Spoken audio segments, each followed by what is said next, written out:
Bonjour à tous. On va débuter cette table ronde, qui est la première d'une série de 4 qui s'étale sur 2 jours. Table ronde qui sont à l'initiative de France Photo Book et des Rencontres d'Arles, et on est accueilli par le NSP. Voilà. Alors aujourd'hui, la table ronde s'intitule Le regard sur le vivant. On va voir comment la photographie s'intéresse au vivant.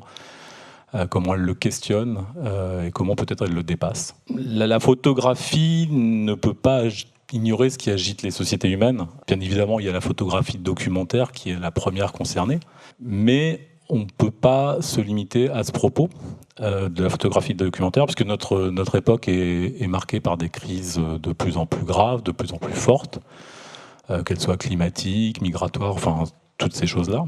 Et puis, on ne peut pas faire abstraction non plus de tous les dégâts causés par les êtres humains à la planète. Bien entendu, en photographie, la prise de conscience écologique, elle ne date pas de ces 15 ou 20 dernières années. Il y a des propos beaucoup plus anciens.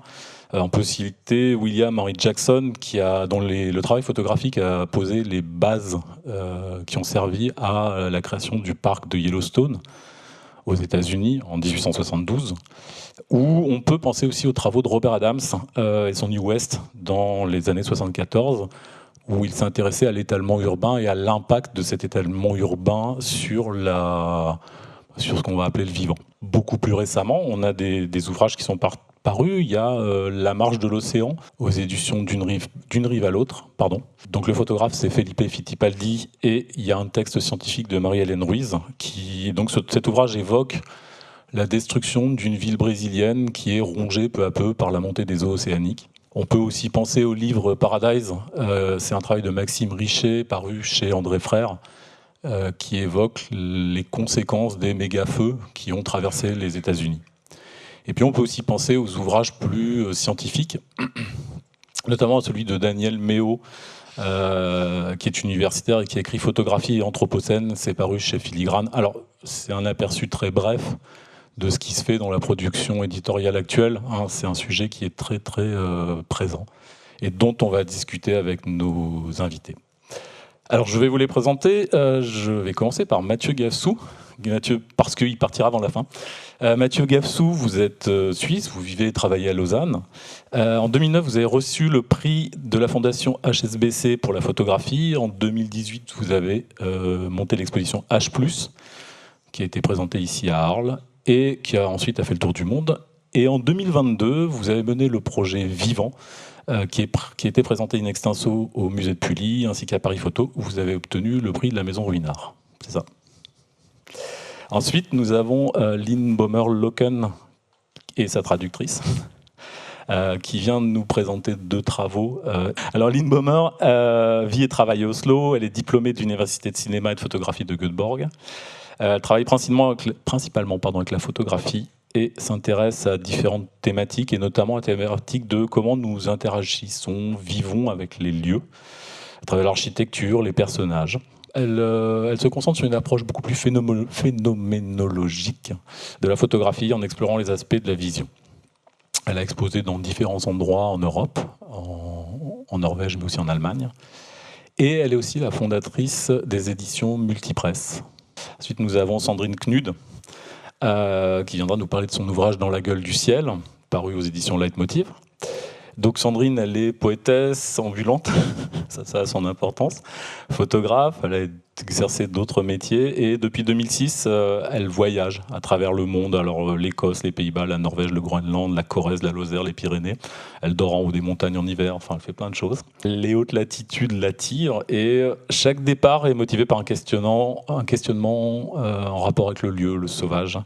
Et par ailleurs, Sandrine a fondé en février 2020, la micro-revue de poésie et de photographie, la revue Vinaigrette, qui est un tout petit objet très délicat et magnifique, qui est tiré à 200 exemplaires. Et enfin, Véronique Prugnot, qui vient parler de l'ouvrage Les Particules. Alors, Véronique Prugnot est éditrice, elle a fondé avec Vincent Marcilassi les éditions The Eye. Et donc elle parlera des Particules, qui est un ouvrage avec des photographies de Manon Langouer. Donc la ligne éditoriale de The Eye, ce sont des publications engagées, des dialogues artistiques, de la photographie contemporaine, des objets singuliers. The Eyes est présent dans beaucoup de foires, beaucoup de festivals, et à Arles notamment, vous animez les Artistes Talk. Voilà en gros nos invités, et on va commencer. Mathieu, comment tu définirais le vivant? C'est quoi le vivant? Et la question s'adresse aussi à mes autres invités. Alors je vais mal commencer puisque je vais peut-être botter en touche directement. On est là pour parler de ce travail qui, avant de s'appeler Vivant, s'appelait Solastalgie. Parce que souvent, la stratégie que j'emprunte quand je fais mes projets artistiques, c'est que je me nourris de mon anxiété et de mes angoisses comme point de départ pour les travaux. Et puis en travaillant sur ce projet pendant plusieurs années, je me suis aperçu que de partir d'une définition négative pour parler de ces questions d'écologie qui m'animent beaucoup, était peut-être pas une bonne solution. Et donc j'en suis arrivé au titre de Vivant, parce qu'au fil de mes lectures et de mes photographies, j'ai été très touché par cette réflexion qui contredit, qui essaye de remettre en question cette pyramide qu'on a fabriquée, où on met l'humain tout en haut de l'échelle du vivant, l'autorisant implicitement à détruire les autres formes de vivants qui sont autour de lui pour s'en servir. Évidemment, on sait bien que tout cela n'est pas extrêmement bien pour notre futur. Et donc, c'est plutôt cette idée du vivant comme un maillage auquel on appartient, comme une partie du maillage et non plus comme le sommet de la pyramide. Et c'est ça qui m'intéressait. Aussi cette façon dont on s'est déconnecté des autres formes de vivants autour de nous, alors qu'elles sont juste à côté de nous. Cette capacité à revoir les milieux qui nous entourent.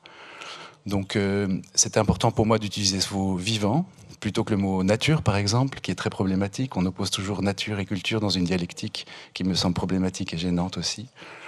Et puis, vivant, c'est aussi positif, parce que vivant, c'est quelque chose de beau. Toi, c'est quoi les vivants? Ta définition des vivants? Pour moi, le vivant va. Il y a une dynamique, il y a quelque chose de cyclique. Pour moi, le vivant, c'est le mouvement. Alors, je l'aborde peut-être d'une manière organique, là. Le vivant, c'est nous, les humains, accompagnés de tout ce qui est non humain. Et ça peut prendre des dimensions biologiques, mais aussi la pensée est vivante, les histoires sont vivantes. Et moi, ce qui m'a animée dans ce projet-là, dans la gueule du ciel, c'est montrer un monde en train de disparaître, qui a déjà complètement été transformé par l'arrivée des colons danois sur la côte orientale du Groenland, en 1884, c'est très récent. Et comment moi, je peux m'approprier, je parle sciemment du terme approprié, on pourra peut-être en parler, de cette culture en racontant une histoire et comment ça me traverse. Et pour moi, c'est les mots. C'est les mots qui vont me permettre de mettre du corps, de la chair sur ce que j'ai mis à distance, qui est très minéral, où l'humain est minuscule. On n'a pas le son dans le livre, mais je pense qu'on entend les choses. Lynn, le vivant. Comment vous définiriez le vivant? Thank you. Alors, c'est une énorme question qui est presque impossible à définir, à cerner. Mais si je devais donner une définition très simple, le vivant, c'est tout ce qui n'est pas mort. Et plus particulièrement, c'est tout ce qui m'apparaît à moi, qui peut appartenir au monde physique, mais qui peut être aussi quelque chose d'abstrait. Et tout ce qui apparaît et tout ce qui apparaît à mon esprit, et tout ce qui m'affecte et me touche. Évidemment, cette définition, elle me place moi au centre de cette perspective, mais vraiment, je considère comme le vivant tout ce qui est autour de moi et tout ce dont nous devons prendre soin, et qu'on traite comme si c'était des choses précieuses et qu'on traite comme si c'était des amis. Et ça peut couvrir toutes sortes de choses, ça peut être des objets, ça peut être des textiles, ça peut être des pierres, des animaux, des plantes, etc. Je pense que la question, c'est d'arriver à penser comme une montagne et de penser comme le vivant. Donc, Véronique, quelle est ta définition du vivant? Et puis, tu as choisi d'éditer le livre de Manon Langouer. Dans ce livre, Les particules, il y a un sous-titre qui est très évocateur, Le conte humain d'une eau qui meurt. Alors, comment tout ça est né? Donc, ta définition du vivant et comment est né ce travail avec Manon Langouer? Alors, bon, je sais bien, j'arrive à la fin, donc je pense que tout a été à peu près dit. Pour moi, le vivant, voilà, c'est la vie, ça prolonge un peu ce que dit Lynn. C'est tout ce qui distingue la vie de la matière inerte.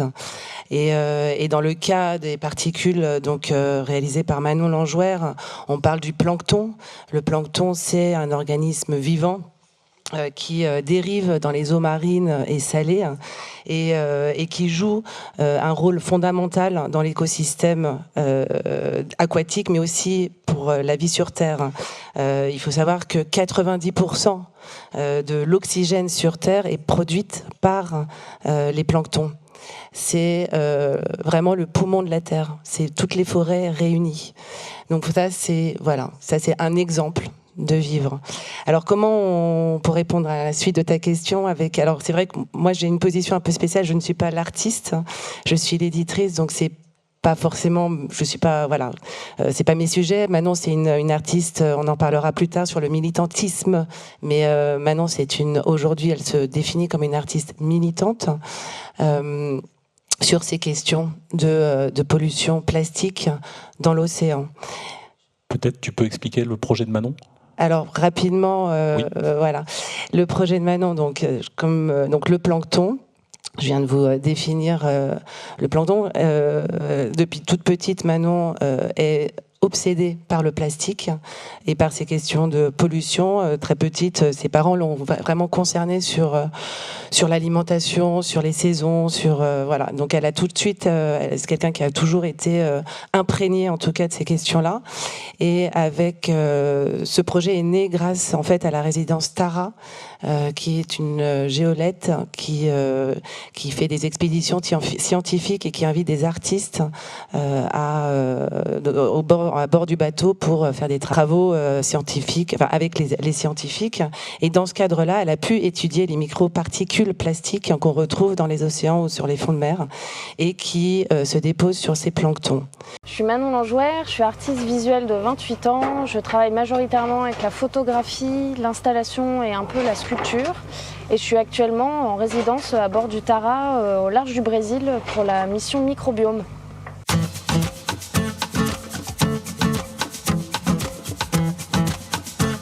Alors j'ai découvert le projet Tara il y a quelques années déjà.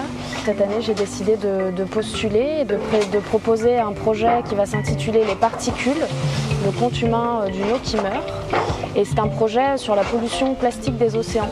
Les premières idées à bord, ce serait de reconstruire des monts sous-marins, puisque là on s'apprête à se retrouver au-dessus de monts sous-marins, et donc de travailler cet imaginaire-là. Et j'ai déjà fait quelques photos en avion sur le trajet pour arriver à Salvador, et donc l'idée serait de les traiter en cyanotype pour avoir un rendu vraiment bleu, couleur océan, et ça serait la potentielle vision qu'on aurait de ces montagnes vues depuis la surface de l'eau. Donc là on va faire du cyanotype. J'ai préparé mes feuilles qui ont déjà été sensibilisées. Et ensuite, on fait un soleil avec un négatif au soleil. Donc maintenant, on attend de voir si ça marche.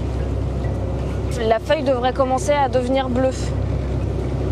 Voilà, puisque c'est un procédé cyanotype, comme son nom l'indique, qui donne une photo monochrome de couleur cyan. En fait, je me questionne beaucoup sur la manière dont la société évolue et comment notre quotidien a un impact sur la nature qui nous entoure. Donc en fait, tous les projets que je fais, c'est toujours des faits de société que j'ai rencontrés ou sur lesquels j'ai lu et sur lesquels j'ai envie d'avertir le public peut-être de manière un peu plus didactique et plus facile d'accès, entre guillemets.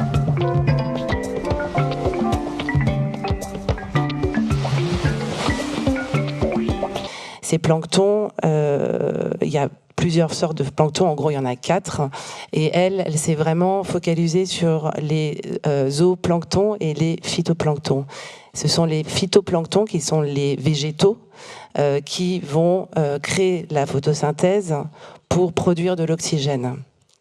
Et les zooplanctons vont s'alimenter, vont manger les petits phytoplanctons, qui vont eux-mêmes, les zooplanctons, être mangés par un petit poisson, qui lui-même va être mangé par un gros poisson que nous allons manger. Et donc on se retrouve avec ces petites particules microscopiques dans nos propres organismes. C'est l'histoire de ce conte humain qui quelque part un conte. Elle a utilisé en fait la métaphore du conte, de la poésie, de l'esthétisme, pour parler de ce drame, de cette tragédie de la pollution plastique qui va amener à faire disparaître l'espèce animale, l'espèce végétale dans notre monde, sous les mers, sous les océans. Merci. Je reviens à Mathieu. Donc tu avais nommé ton projet Solastalgia et tu as voulu quelque chose de peut-être plus positif. Est-ce que tu peux nous expliquer un petit peu ta démarche, Mathieu? Comment tu en es arrivé à ces photographies qui sont justement parfois très, très optimistes et puis des fois très pessimistes? Je pense que le projet est globalement plutôt sombre quand même. C'est un long processus. Moi, je suis un peu un tâcheron. C'est-à-dire que j'ai beaucoup besoin de me rassurer quand je commence un travail, donc je fais des lectures. J'avais donc cette anxiété-là qui était une matière première, mais évidemment qui n'est pas chez moi exploitable directement parce que je ne suis pas très instinctif dans ma démarche. J'ai besoin d'utiliser ma tête, malheureusement, pour travailler. Et j'ai lu des choses et rencontré des gens. Et un des événements marquants pour moi, ça a été lorsque j'étais en résidence à Toulouse, dans le cadre de la résidence 1+2, et que j'ai rencontré des scientifiques que j'ai interrogés tour à tour pendant une journée dans un laboratoire qui s'appelle Laboratoire Écologie et Biodiversité. Au fond, ce qu'ils me disaient n'était pas très intéressant, parce que je savais déjà, c'est qu'il y a un effondrement de la biodiversité. Par contre, ce qui était extrêmement fort pour moi, c'est que 2 de ces scientifiques ont pleuré pendant les interviews. Parce qu'en fait, ils ont dit « on n'est pas entendu ». Et là, moi, j'ai eu le sentiment qu'en termes de récit et d'imaginaire, l'art avait une place qui était au fond de rendre sensible ce qui est déjà rationnel chez nous. Donc je me suis dit, c'est ça que je vais essayer de faire dans mon projet photographique. Ce qui, pour moi, photographe qui venait de faire un projet très documentaire comme H+, remet aussi en question le langage qui est invoqué. C'est-à-dire que je devais trouver un langage plus personnel, plus intime, plus authentique pour faire passer ce message. Donc j'ai travaillé par strates. J'ai des images, je ne sais pas ce qu'on voit, qui sont maculées de pétrole que j'utilise comme pigment, du pétrole brut pour parler de la contamination des milieux. J'ai beaucoup travaillé avec mes fils, qui médiatisent un regard mélancolique sur notre monde et aussi peut-être parfois une petite touche d'espoir.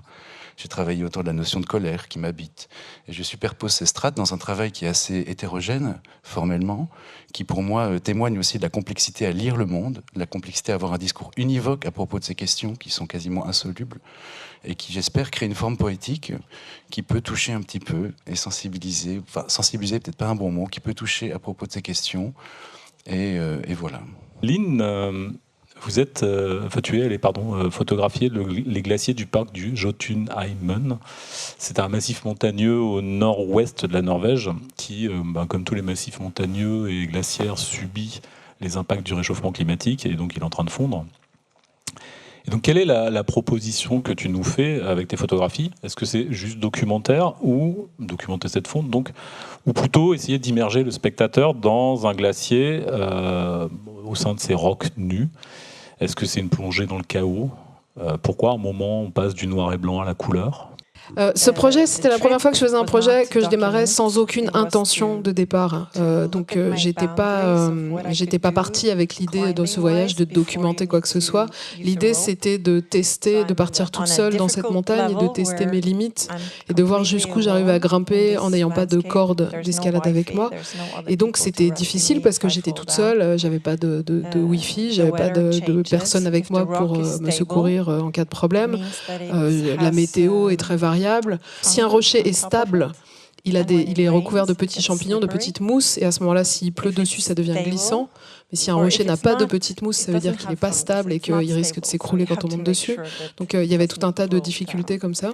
Et donc, je ne sais même pas pourquoi, j'avais emporté un appareil photo avec moi, un petit appareil photo en plastique avec de la pellicule noir et blanc dedans. Et évidemment, quand j'escalade, je ne peux pas prendre de photos parce qu'il faut être 100% concentré dans ce qu'on fait.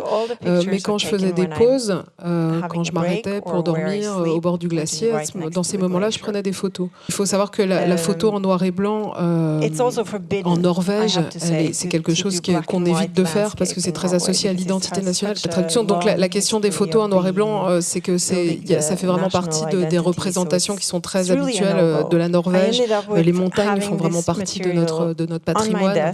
Et pour moi, c'est ma patrie et toutes ces images en noir et blanc des montagnes ont été très très surexploitées.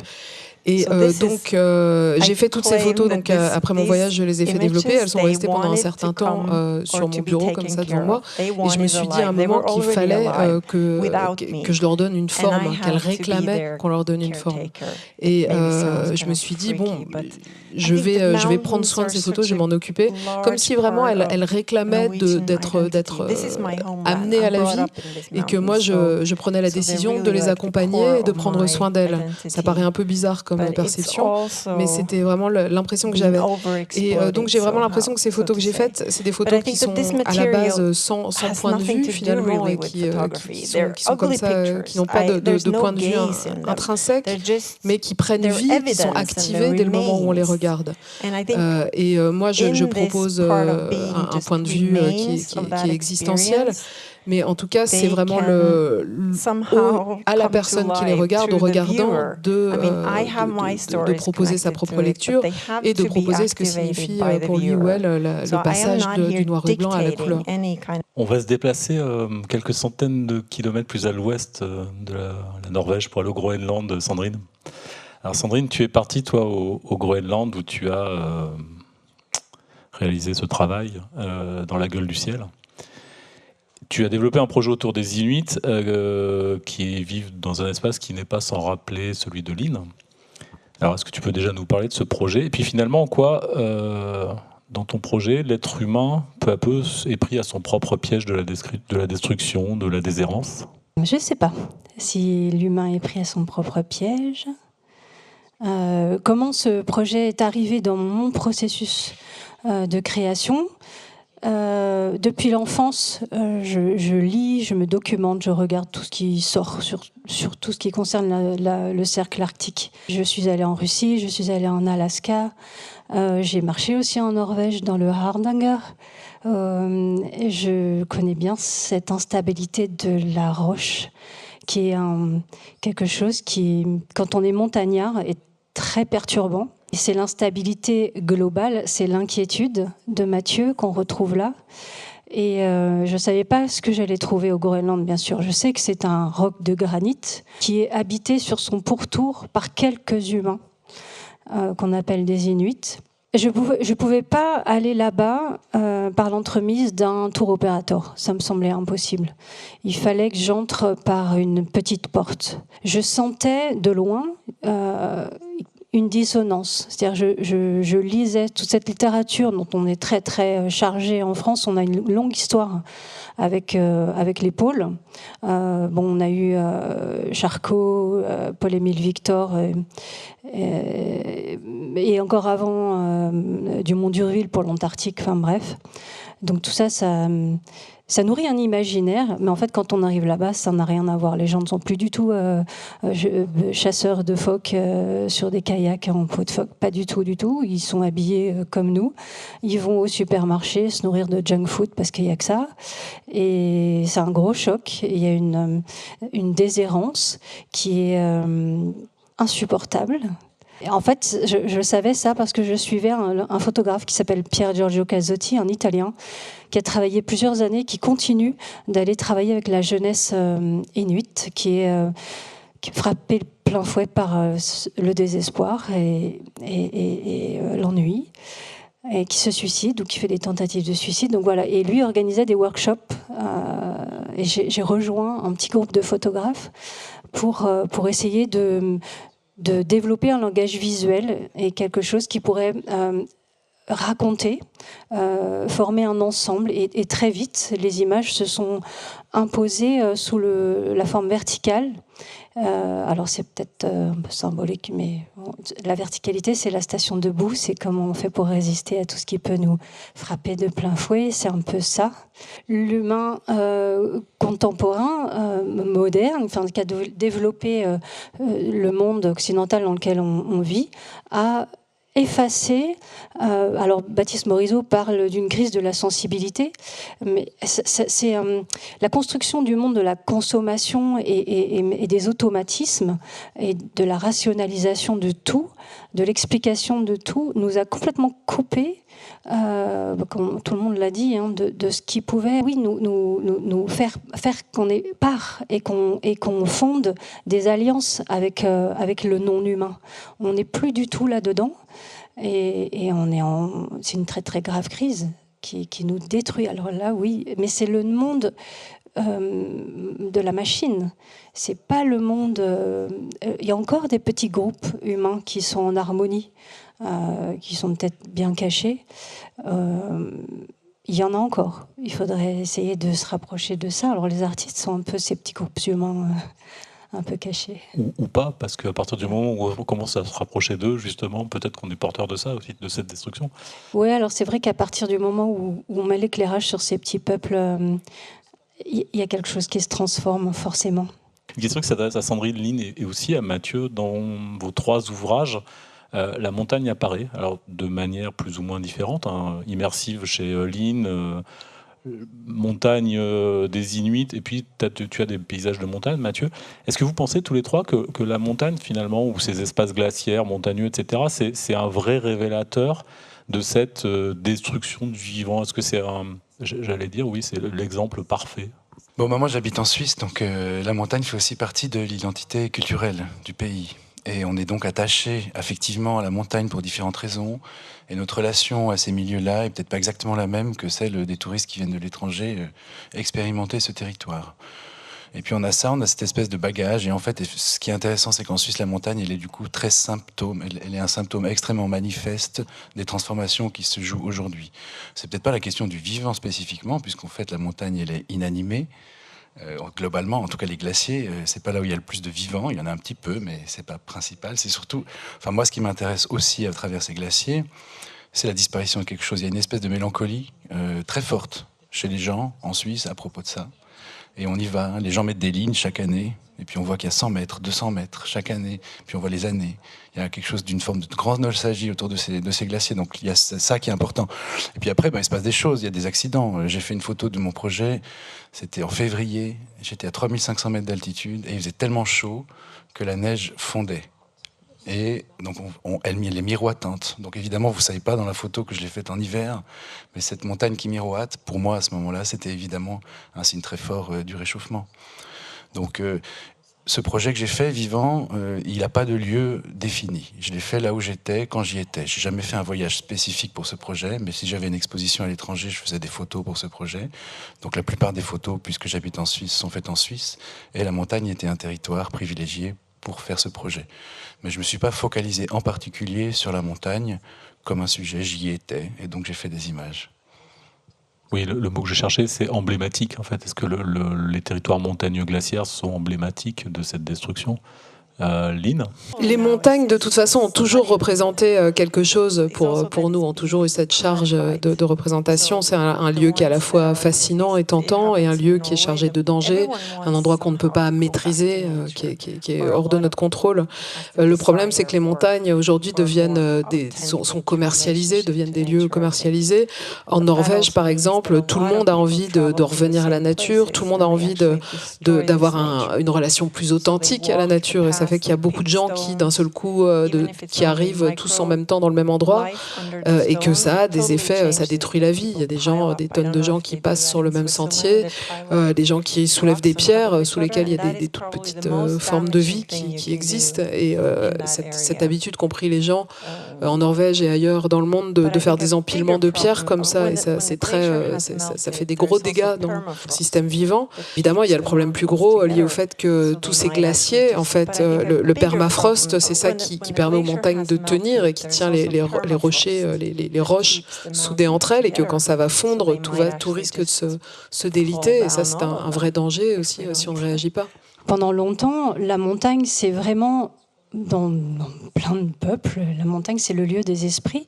On ne va pas dans la montagne. À partir du moment où on a commencé à importer, à avoir des activités touristiques liées à la montagne. Il y a, moi je suis là-dedans, hein, j'en fais partie. J'aime accomplir cet effort, c'est un exploit personnel. J'aime passer 15 heures, j'aimais, à demander, allez voilà, on va aller là aujourd'hui, on va aller là, et même là, en fait, on voit même pas où c'est, parce que c'est après ce col, encore après ce col, encore après ce col, et c'est jamais fini. Et cette idée de l'ascension, toujours, je pense, et c'est pas un hasard, j'invente rien, j'enfonce une porte ouverte, c'est lié à une forme de spiritualité. Et qu'est-ce que ça représente finalement dans notre inconscient de voir sous nos yeux ce lieu où peut-être sont encore les dieux s'effondrer. Qu'est-ce que ça fait ? Et c'est un peu là que j'essaye de chercher. Moi, je ne sais pas, j'ai pas de réponse non plus. C'est là-dedans que j'essaye de creuser qu'est-ce que ça me fait, bien sûr. Et comment je peux raconter ça après dans un texte qu'il est une forme poétique ou un peu moins. Justement, la transition est merveilleuse. Est-ce que tu peux nous lire un de ces textes poétiques, s'il te plaît ? Quand je pense au Groenland, je pense à cet endroit, à ce moment-là. Alors, on a choisi un extrait de La Confession d'un passe-muraille. J'ai besoin de plonger quelque part, de faire des mouvements que mon corps connaît pour me maintenir en surface dans un autre élément que celui de la pensée. Seul, dans l'air exact des montagnes, sous leur édredon de silence narcotique, chassant ma nostalgie sans me presser, comme un pourvoyeur voudrait se faire attendre, je pars. On respire mieux quand on ne se met pas à l'abri. Totalement libre de mener mon existence pendant les 20 prochaines heures, en tout point libre, bulletin météo lisse, sans téléphone, sans GPS, sans flingue, sans filet, rien à conquérir, rien à vaincre, rien à abattre, ni ours, ni kilomètres, juste respirer. Et suspendre l'éventualité du retour à la résignation des pics alentour. Je vais tenter de me rapailler avec pour seul soutien la constance des jambes et un thorax sur batterie atomique. Énergie, du grec, force en action. Poésie, du grec, action de créer. La montagne refonde mon articulation. L'élan du corps est de vouloir monter, falaise et calotte glaciaire pour limite. Sautiller dans cette vallée dont l'œil du lac, calme, émaillé, avale le délabrement dément des versants. Tout au bout, 1, 2, 3 exutoires du plus vaste glacier de notre hémisphère se présentent. Reconnaître la coulée du milieu, exutoire de glace, exutoire d'eau, exutoire de rochers. Un ski de l'hiver dernier fanfaronne entre les dominos abandonnés. Le paysage s'écoule sous mon poids et m'éloigne du col que j'aurais déjà dû franchir. Je pédale dans l'arène à toute vitesse pour gagner sur la gravité. Quelque chose soupire derrière les paupières délavées des vieux blocs qui frémissent à ma prise, prêts à basculer, et qui ne défient plus rien du tout. C'est pourquoi je passe. Je peux passer parce que les rochers aussi se sont soumis et rampent vers le niveau zéro de notre univers. Passant enfin le col, le ciel s'est voilé.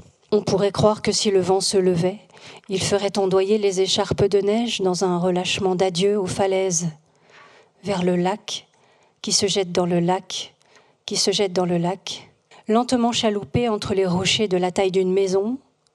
Premier étage à gauche, deuxième à droite, cave et grenier droit devant.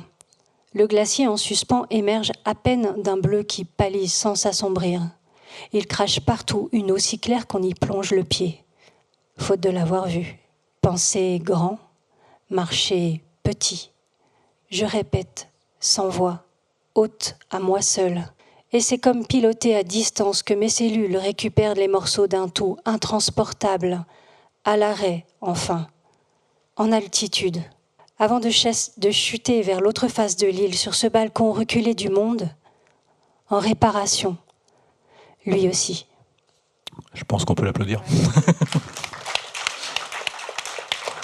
Véronique, donc on sait que l'activité humaine, tu l'as très bien montré tout à l'heure, impacte le vivant et puis finalement c'est en train de se retourner contre nous. Les particules proposent une taxinomie assez étrange avec ces ces corps recréés mais en plastique, et c'est même très angoissant. Mais c'est aussi très esthétique. Est-ce que le passage par l'esthétisme, finalement, va faciliter la compréhension auprès du public de cette destruction, de ces dangers, de cette réalité qui est assez dramatique, mais aussi, est-ce qu'il n'y a pas un danger à l'esthétisme ? Donc je te pose la question, et puis je la pose aussi à Mathieu ensuite, puisque tu dégrades tes images au pétrole et qu'on arrive à quelque chose de très esthétique. Alors Véronique. Alors moi j'ai deux voix, parce que je suis Véronique, éditrice, et puis il y a Manon Langouer, l'artiste. De mon côté, moi je crois qu'il y a plusieurs canaux pour faire passer des messages, et que l'esthétisme, la laideur peut, à leur façon, parler à différents publics de différentes manières. Manon, elle choisit l'esthétisme parce que elle n'aime pas l'image choc. Voilà.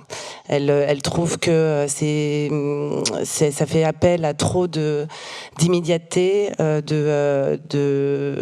peut être parfois même tétanisant, et on peut même se dire, en fait, à quoi ça sert, c'est trop tard. Terminé. On voit les images d'oiseaux, le ventre ouvert avec des morceaux de plastique dans le ventre. On peut se dire, voilà, c'est foutu, il n'y a plus rien à faire. Elle fait appel aux sensibles. Mathieu t'en parlait aussi.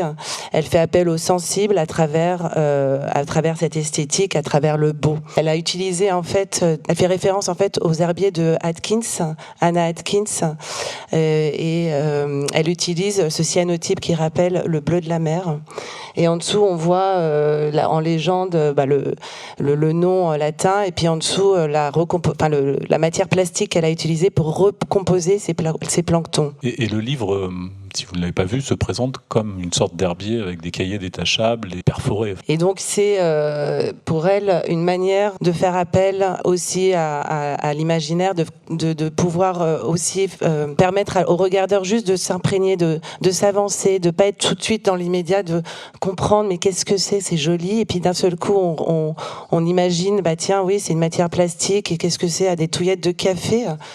Et ça, c'est des pailles en plastique. Et en fait, c'est tous ces éléments plastiques qu'on retrouve donc au fond des océans et qui polluent la mer. Et il y a tout ce travail ensuite, un peu didactique, qu'on retrouve dans l'index. On recomposait vraiment à l'identique ces planctons. Et on va voir en index que signifient ces planctons, à quoi ils servent, et ces matières plastiques, qu'est-ce qu'elles ont causé en fait sous les mers. Voilà, donc c'est une autre manière de faire passer un message. Mathieu, la question de l'esthétisme. Moi je dirais l'ambivalence de la séduction. C'est-à-dire que quand je fais ces images au pétrole, je savais pas a priori que ça allait être séduisant. Ensuite j'ai un peu poussé de ce côté-là effectivement. Il y a plusieurs raisons à cela. D'abord, c'est vrai que j'ai quand même toujours été convaincu qu'une des façons d'entrer en relation avec des gens quand on fabrique des images, c'est la forme. Que ce soit la répulsion ou le beau ou tout ce qu'on veut, on peut mettre les mots qu'on veut, les catégories qu'on choisit. Il se trouve que mes compétences me poussent, c'est mon problème avec le contrôle, au juste ordonnancement des choses. Ça, c'est le postulat de départ. C'est difficile de lutter contre ça, même si j'essaye. Ensuite, pour moi, ce qui est super intéressant, c'est que je ne suis pas étranger au problème dont je parle. Je ne suis pas un prédicateur qui vient donner la bonne parole, et je suis parti du problème dont je parle. Cette ambivalence, elle est là. Quand on parle du CO2, je produis du CO2, je suis parti du problème. Il y a quelque chose de fascinant et de séduisant dans tout ce que la rationalité humaine a pu produire, mais malheureusement, tout ça est en train de détruire notre planète. Et c'est très complexe, c'est pas simple, j'ai pas de réponse à ça. Et c'est aussi parfois, malheureusement, très beau. Et donc, moi, je pense que c'est là aussi qu'il y a toute une complexité qui peut s'organiser, qui n'est pas forcément réjouissante parce qu'elle ne donne pas de réponse toute faite. Mais moi, j'ai besoin de ça aussi. J'ai besoin que le projet ne vienne pas asséner des vérités, parce que j'en ai pas. Et j'aimerais bien en avoir, ça me rassurerait beaucoup. Donc cette ambivalence-là de la séduction, pour moi, elle est très importante. Je m'adresse à Véronique et à Mathieu. Est-ce que le beau, finalement, c'est pas une question aussi d'adoucir un peu les choses et pour les accepter plus facilement? Ça peut être répulsif, effectivement, quand c'est laid. Donc c'est juste... oui, ça fait appel aux sensibles.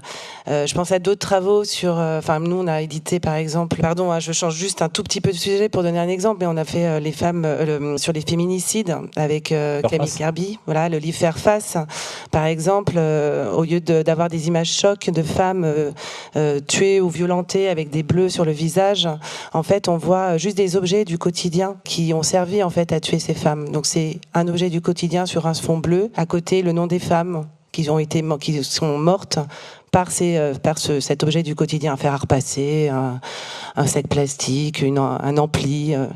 Et ben voilà. Pour moi, tout de suite, ça fait un effet direct. Plus qu'une femme, malheureusement, hein, c'est dur à dire, mais une femme qui a un bleu sur le visage. Donc, Lynn, vous avez publié un livre qui s'appelle Faute Noteur. Le photographe John Benjamin Taleras a photographié la périphérie urbaine de Oslo. Ces extensions de ville qu'on connaît toutes et tous, hein, où la ville prend la place des espaces naturels. Hein, c'est toutes ces zones pavillonnaires, artisanales, etc. Et dans les images de John Taleras, paradoxalement, la nature est très très présente. Est-ce que vous pensez que ces espaces sont systématiquement forcément en conflit ou qu'il peut y avoir une relation entre les deux? Et je pose la question à Lynn et à Sandrine, parce que dans ton travail, Sandrine aussi, il y a une interaction homme-nature.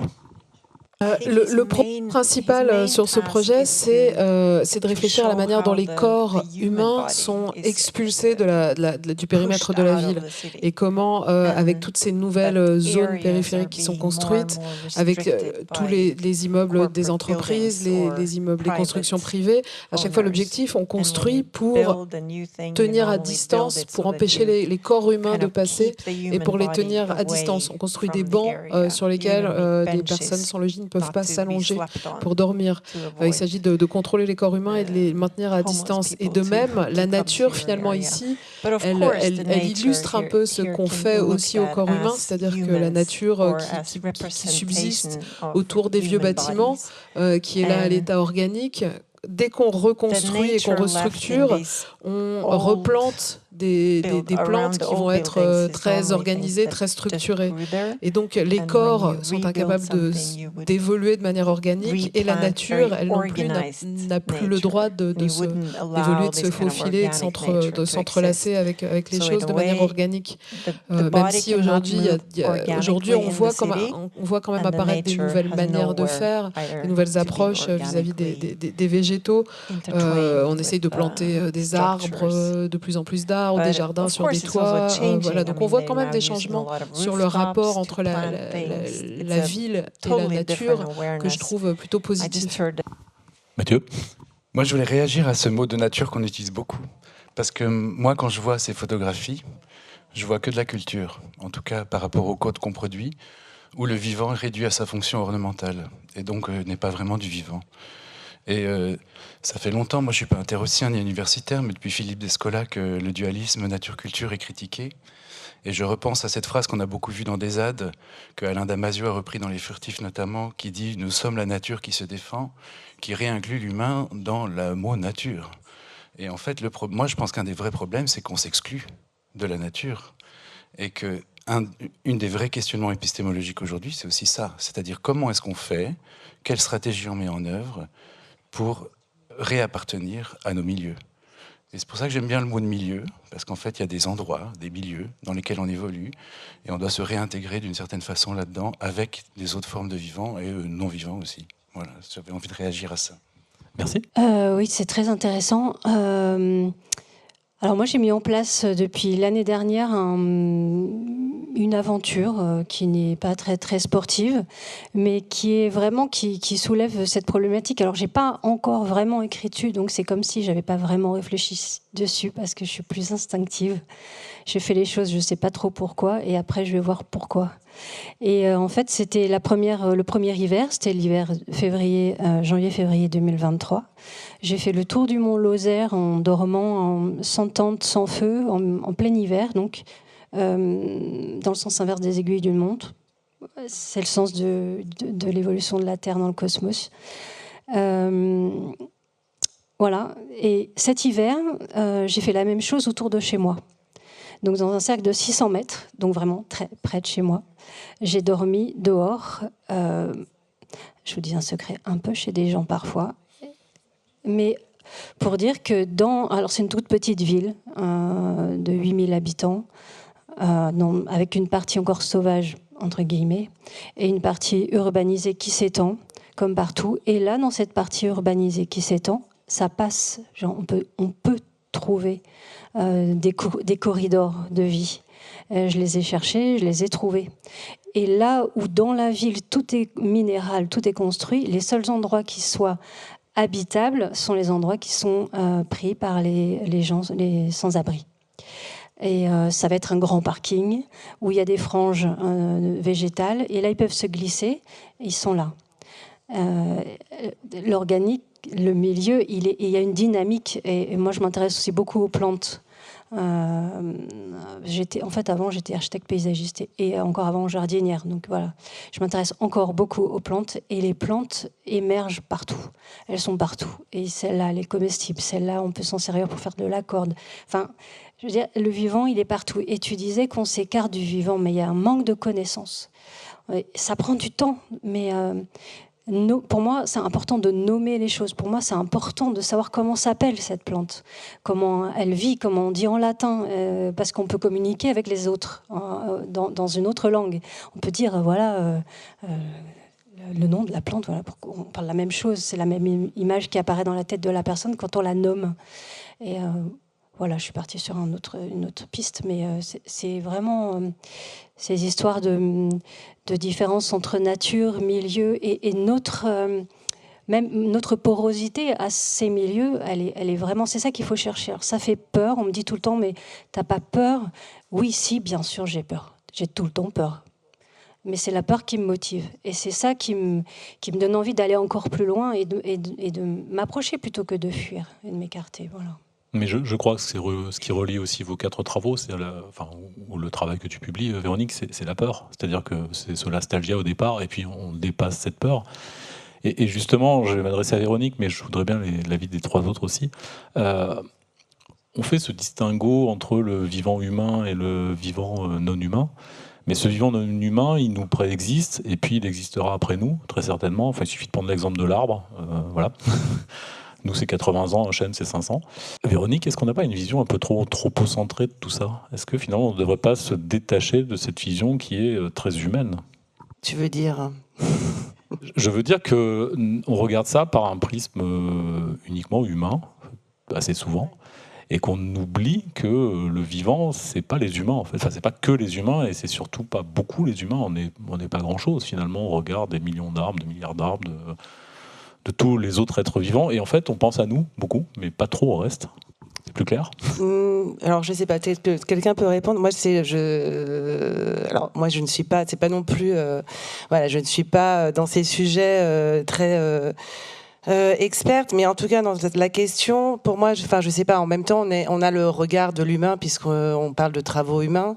Ensuite, moi si on va un peu plus loin dans ces cas-là, effectivement, moi je me suis beaucoup intéressée aux aborigènes d'Australie, par exemple. Voilà. Bon, et ben les aborigènes, c'est clair que eux, la nature domine, et eux, ils se mettent au service de la nature. On est effectivement, et quand on voit les images dans les villes des arbres, c'est l'humain effectivement qui domine par rapport à la nature.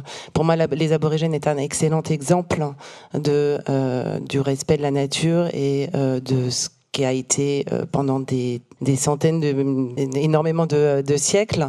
Aujourd'hui, forcément, l'homme domine. Après, sur les travaux photographiques, forcément, c'est le regard humain. Comme on a le regard de femmes ou le regard de gens concernés. Donc on a forcément un regard humain sur ces travaux-là. Et puis vous avez l'expérience, enfin, si je comprends bien, vous êtes aussi des montagnards, des montagnardes, des escaladeuses pour certaines. Et il y a cette expérience aussi forcément du regard. Oui, c'est ce qu'on retrouve par exemple dans le travail de Sandrine, c'est-à-dire que l'humain est très souvent tout petit dans tes images. Et justement, est-ce que ce regard, ou ce que tu as fait avec les aborigènes, finalement, est-ce qu'on ne devrait pas commencer à décaler un peu nos regards? Moi, c'est le premier ouvrage dans lequel apparaît la figure humaine. Alors, elle est encore toute petite.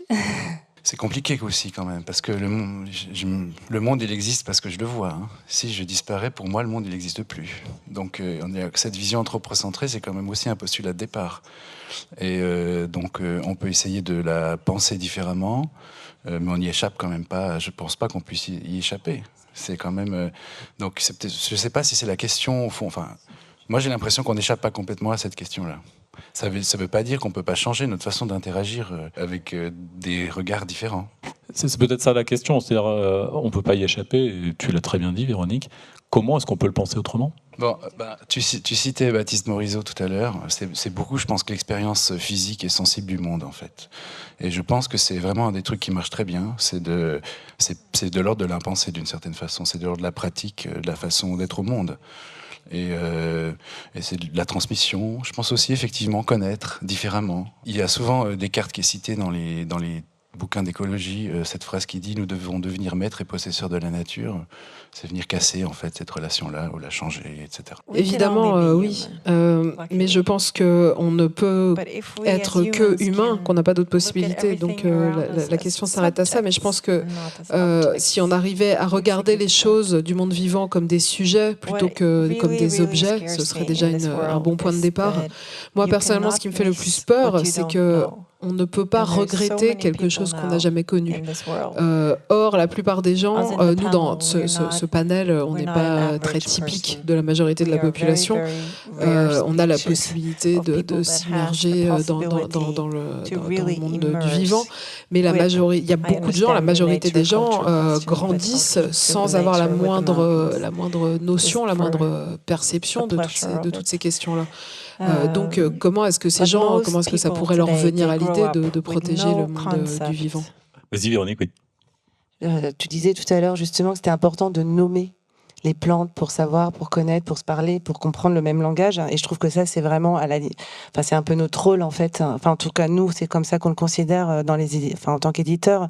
Et Manon en est un très bon exemple. C'est très didactique, pédagogique, ludique, et on espère en tout cas ce que ça peut apporter aussi un peu d'une compréhension. Moi-même, je connaissais rien au plancton, évidemment, avant que Manon présente son projet, et je trouve ça, c'est une autre manière aussi de transmettre ces messages-là. Mais il faut que ce soit didactique, il faut que ce soit utile, il faut que ce soit assez simple aussi, mais ça peut être beau et parlant. Donc de la didactique. Mathieu, dans ton travail, il y a des images que moi je trouve militantes, des oiseaux emmaillotés dans des filets. Tu nous expliqueras peut-être un peu cette image, des banques fracassées. Véronique, le travail de Manon que tu as publié, et puis tes autres travaux sont très militants, Sandrine aussi. Est-ce que la photographie, alors j'aime pas ce mot, mais écologiste, mais le mot me convient pas trop, doit être plus militante encore ? Je m'adresse à vous tous. Prends la parole qui veut. C'est marrant parce qu'on a eu cette conversation récemment donc avec Manon. J'ai dit mais tu te définis comment en fait comme artiste, parce que je sais pas, t'es une artiste, t'es documentaire, enfin bref. Et puis elle me dit non, moi je suis une artiste militante, et je le dis. Et ça fait que depuis quelques mois en fait, alors qu'elle est dans ces questions, comme je vous disais au début, elle est concernée depuis longtemps, et elle considère que c'est un travail militantiste. Et voilà. Donc après, est-ce que ça doit être militant ? Il y a différentes formes, à mon avis, il y a différentes nuances. Moi-même, je me considère pas comme militante, mais engagée. Voilà. Après, on peut jouer sur les termes. C'est quoi la différence ? Je suis pas activiste, en tout cas. Mais j'essaye avec justement cette maison d'édition, de pouvoir, avec ces travaux-là engagés, transmettre des messages, des choses sur des sujets qui me tiennent à cœur. Et dans le cas de Manon, pour le coup, aujourd'hui, on peut parler de militantisme pour elle. Mathieu, tu es militant ? Moi, je dirais plutôt engagé que militant. Parce que j'ai des fois l'impression que le militantisme, et je joue un peu sur les mots, est plus univoque. Et surtout, c'est la question de la fonction de l'art, c'est-à-dire que j'ai l'impression que si on veut transmettre un message, si je suis trop contraignant dans ma forme, j'ai peur de rebuter les gens qui ne sont pas déjà convaincus par le message que j'aimerais formuler. Or, pour moi, un des gros problèmes aujourd'hui, c'est qu'au fond, on communique qu'entre soi.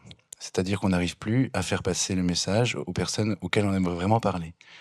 Et donc pour moi, je pense qu'il y a vraiment un apprentissage dans lequel je suis encore complètement en échec, de ce point de vue-là, à parler de façon peut-être plus universelle, à réussir à reparler, que ce soit en politique en France, ou quand on parle d'écologie, à ces gens qui n'adoptent pas les mêmes formes de discours que nous. Voilà. Donc j'aime bien cette idée de pas être de laisser des portes ouvertes qui laissent une marge de manœuvre interprétative aux gens et leur permettent de s'approprier la thématique. Donc c'est peut-être aussi plus vicieux du point de vue de la méthode.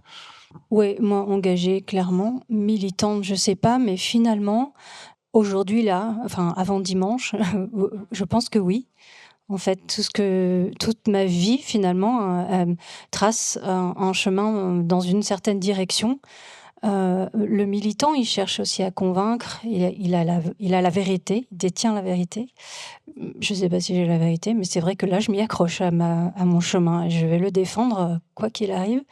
Bref, je voulais dire qu'en tant qu'artiste, j'évolue à la fois dans le monde des poètes et dans le monde des photographes. Et le monde des poètes, c'est encore une plus petite niche. Et je peux vous garantir qu'il y a encore moins de monde que ça dans les salles quand on fait des lectures. C'est même un peu plus âgé, je dirais.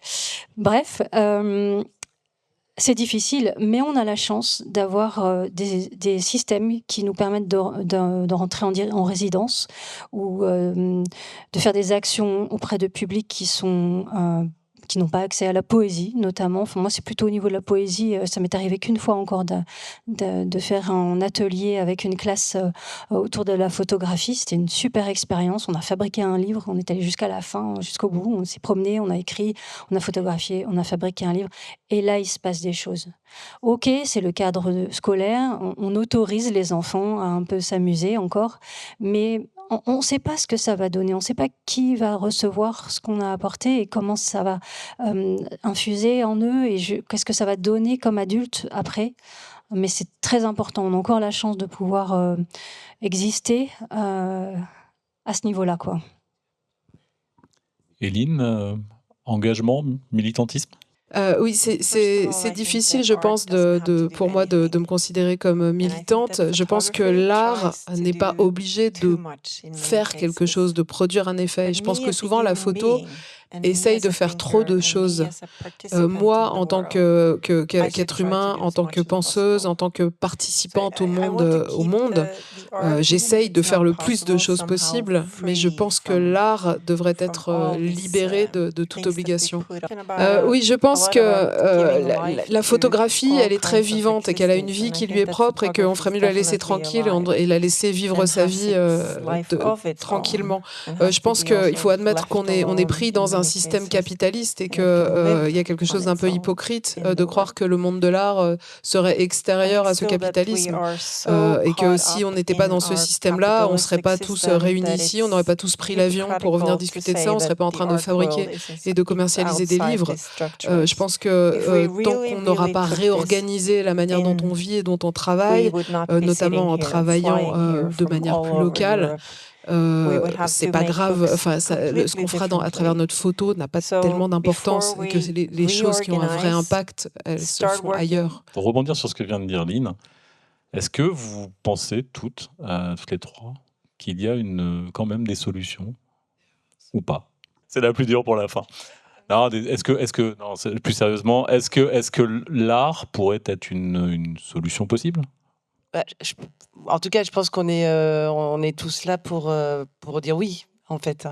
Effectivement, on est là, c'est ça c'est notre moteur, en fait, c'est notre, c'est en tout cas, je parle pour moi évidemment, mais en tant qu'éditrice, c'est vraiment ça qui nous motive avec Vincent, c'est de se dire il y a des solutions, il y a de l'espoir en fait, il n'y a pas que tout n'est pas noir et on peut faire changer les choses, on peut faire prendre conscience de choses avec différents supports, différents formats, différentes formes, c'est possible. Donc et l'art est clairement et la culture en général d'ailleurs, ça j'en suis convaincue, est clairement un super outil pour ça, un médiateur extraordinaire.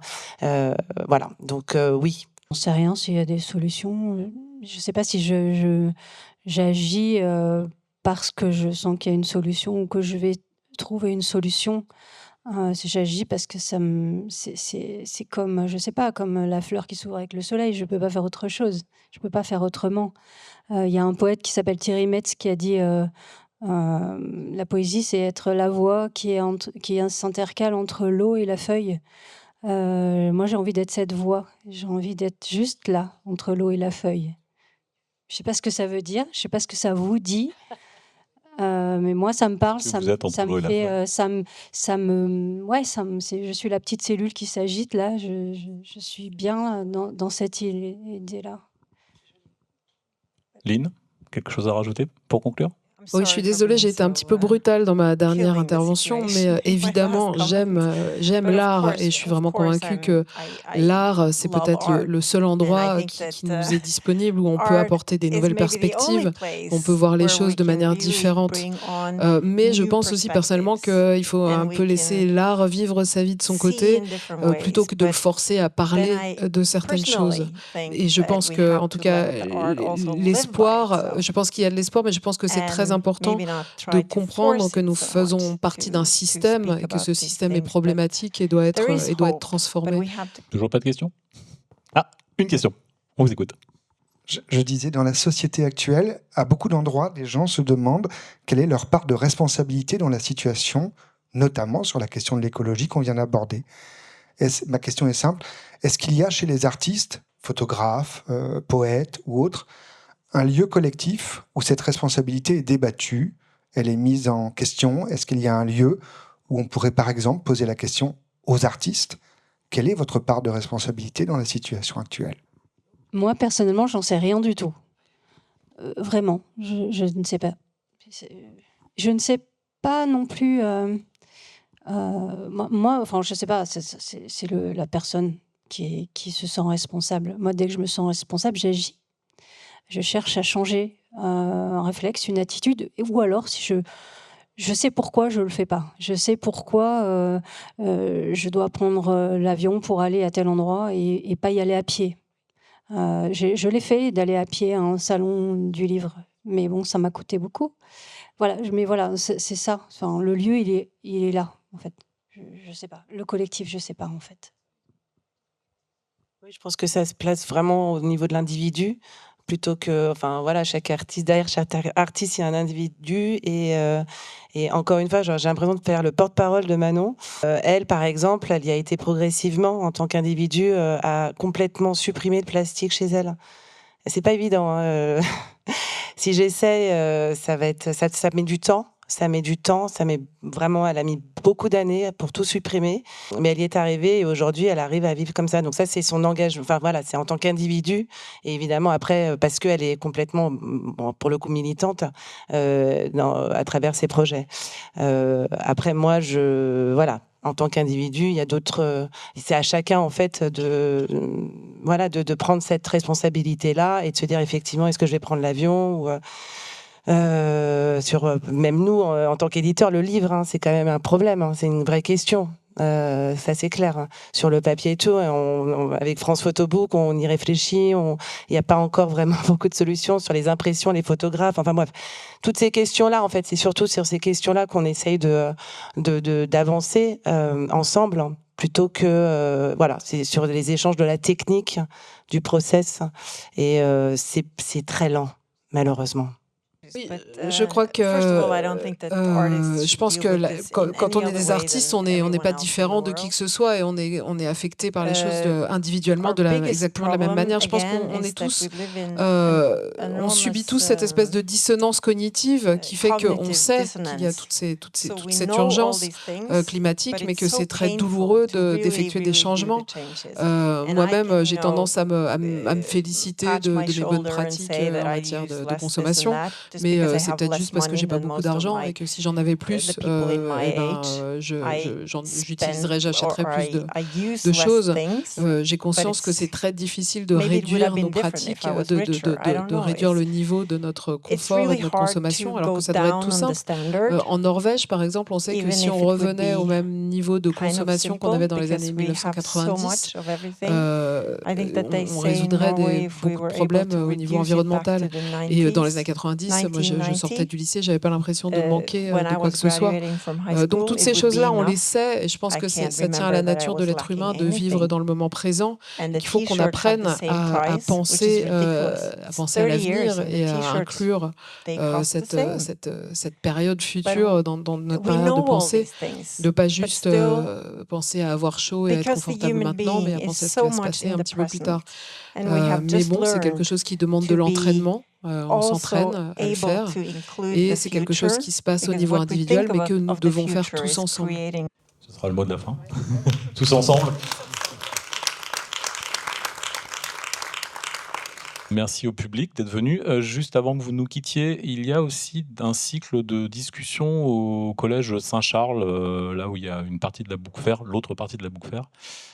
J'aurai le plaisir de vous y retrouver à 16h où je vais discuter avec Alice Palot et Patrice Dion autour des algues, des plantes et encore d'écologie. Mais voilà. Merci à vous toutes et vous tous d'être venus. Et puis vous pouvez retourner à la chaleur. Ici, on était bien. Bonne journée.